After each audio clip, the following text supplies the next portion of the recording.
Hey everybody, welcome to the Hamakua Homestead. My name is Tiffany, and here on this channel, I'm taking you along for all of the adventures here on the ranch. Today is exciting because we have been invited to partake in March Canning Madness. Constance over at A Good Life Farm has put together an awesome collaboration to get ready for springtime. The intention of this collaboration is to clean out your freezer, do whatever you need to do to make room for all of the spring produce that you're going to bring in from the garden and just get ready for the new season. I don't have limitations for gardening as much as a lot of people do, and also I do have plenty of room in my freezer right now. So the one thing I do have a lack of right now, especially throughout the winter, is pasture grass.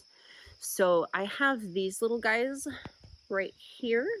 There's 6 lambs that are just relaxing over there, and I have 7 lambs that are still on their moms in the top pasture. They're gonna have to wean off very soon and come down here. And as you can see, the grass is not very tall. Very recently, somebody gifted us 3 rams. They are over here. We don't have enough pasture grass for everybody down here, so we're gonna go ahead and take one of these guys and put them in canning jars.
Does that mean we're having lamb tonight?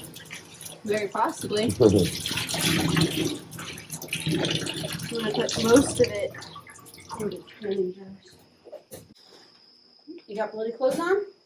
Yeah. Right on. Yeah. Good. I thought he was going to be a breeder. No.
One heart, one onion, one egg.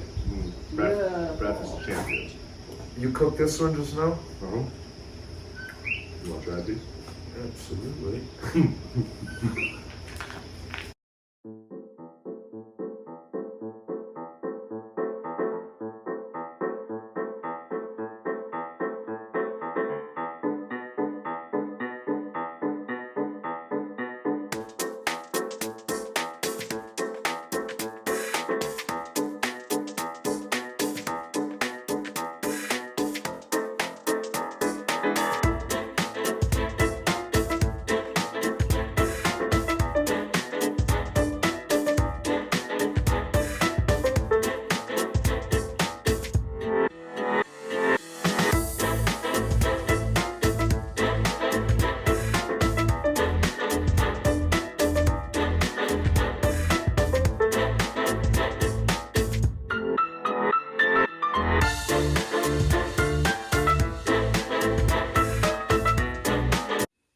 here we are. We have our sheep all buttoned up, everything cleaned up, and we're in the kitchen now. And we ended up with 4-gallon baggies of meat. And we are going to see how many jars this ends up being, and we'll just go from there.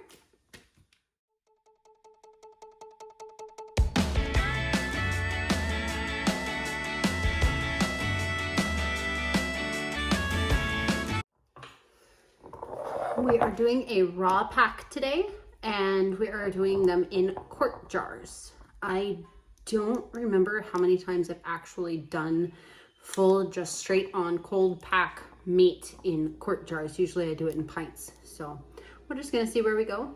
And it is going to be up to 1 inch headspace.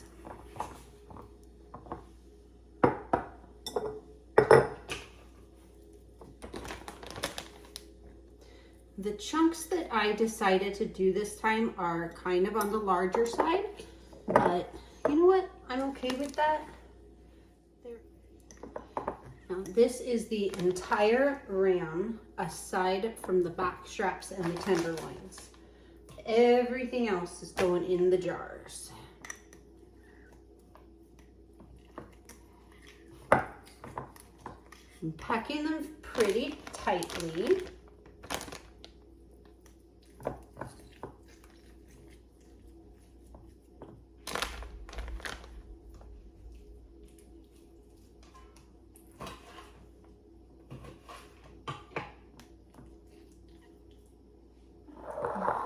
That looks about good, yeah?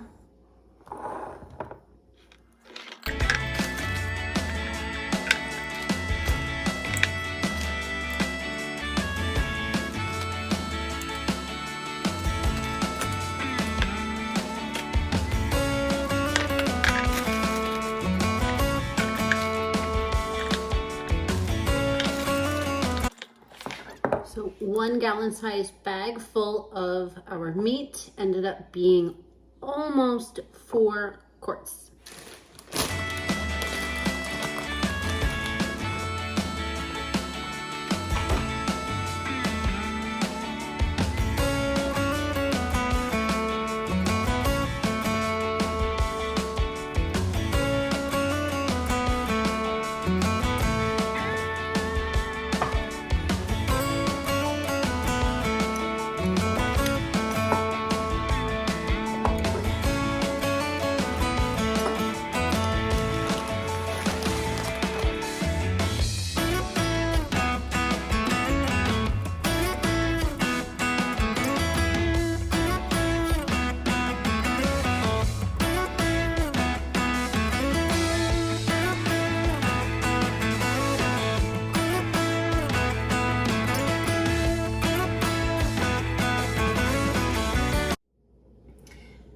Anytime that we are canning, it is very important that we need to clean the rims. If there's any residue or any salt, any fat, anything on the rims here, it is going to negatively impact the seal.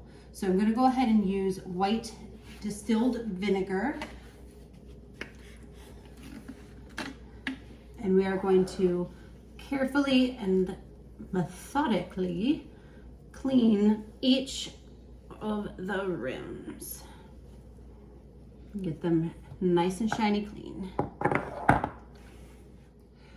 After we make sure that the rims of our jars are super clean, all we gotta do now is add our brand new lid and our ring. Just about like that. We don't wanna do it too tight and we don't want to do it too loose. We need it to be able to expel the air out of the container while it's under pressure. So this will go straight into our cold canner that I just got set up. Cold meat, cold canner, and it's all going to come up to heat together. And I'll just continue this exact same process for all the rest of our jars.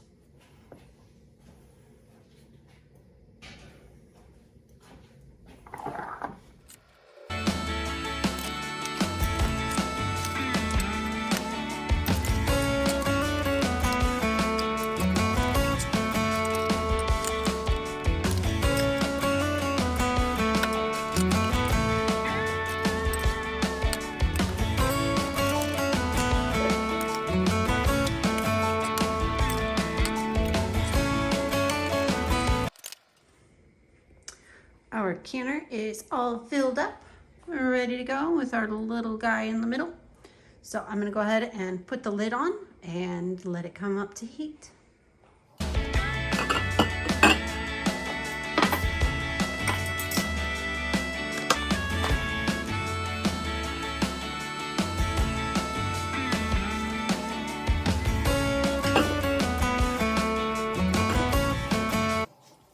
I have noticed since becoming an owner user of a All-American canner that I have been greasing my rim here at least once every 3 or 4 times that I use it.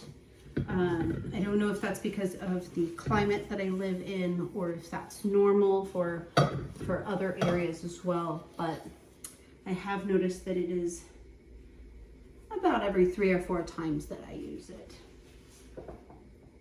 I'm going to grease the top of here as well. Now the reasoning that we need to do this is,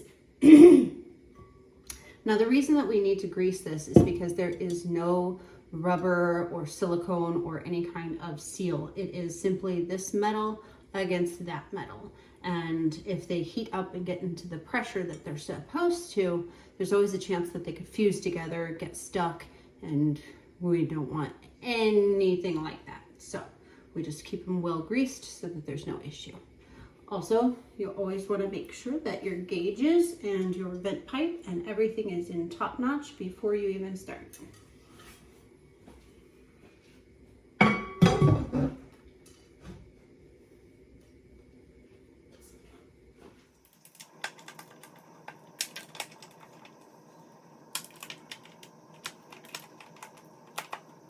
Now, if you have ever changed a car tire before, if you've ever had a flat, you're going to secure these wing nuts in the same exact fashion across from each other to bring the pressure of the 2 plates together evenly on both sides.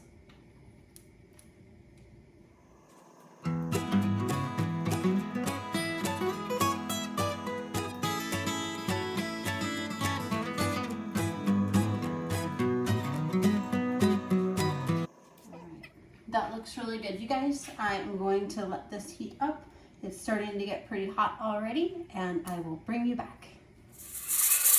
All right, as you can tell by the fact that it's dark outside, it has been a long day. We butchered our sheep, we canned our sheep, and now it has been in the canner for an hour and a half. I just turned off the heat, and we're gonna let it come down to pressure. I think it's a bit too late for me. It's past my bedtime, so I'm just gonna go ahead and leave it overnight, and I will open the canner up first thing in the morning. Okay guys, it is the next day. The canner takes forever to come down, so I just left it, and that's fine because it's sealed. There's no bugs getting in there, no nothing happening. So I'm gonna go ahead and take our jars out and see what we got.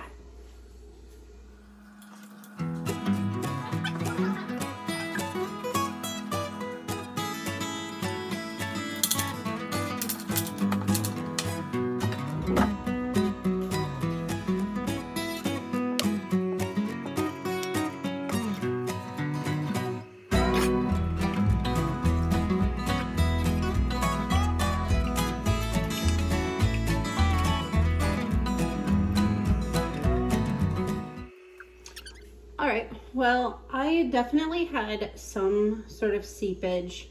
It is probably from this guy. See how the level went down quite a lot. I'm wondering if perhaps I didn't have it filled up quite as much. I didn't pack it down. That's why there's not as much meat, but also there's not that much liquid in there either. The jars are decently dirty with fat and meat byproducts, I guess. I don't know a better word. But there's a lot of fat, solidified fat in my canner.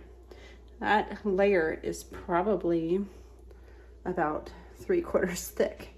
That's a lot. So I'm not quite sure what might have happened, what mistake I might have made. but it does look like all of the lids are sealed, but I'll find out later this evening when I have let them set for a full 24 hours to see if I do have any seals that are compromised. But that's okay, you know, mistakes always happen. Nothing to cry over, can't cry over spilt milk. So I'll just go ahead and leave these set for the rest of the day, and then I'll wash them up, make sure the seals are good, put them up on the pantry shelf. And then we will have plenty of mutton to go ahead and grab anytime for great convenience food. This collaboration has been put together by Constance over at A Good Life Farm. Be sure to check out her channel. She has a playlist of all of the other channels that are participating in this awesome collaboration. Be sure to comment on each one of the videos. They are going to be put out as live Monday through Friday through the entire month of They're going to be put out live every Monday through Friday through the entire month of March. And each time that you comment on any one of these videos is an entry to win a steam canner. Constance is giving away a steam canner to a random person who has commented on any of these videos involved in this collaboration. So be sure to comment, like, and subscribe. Thank you so much.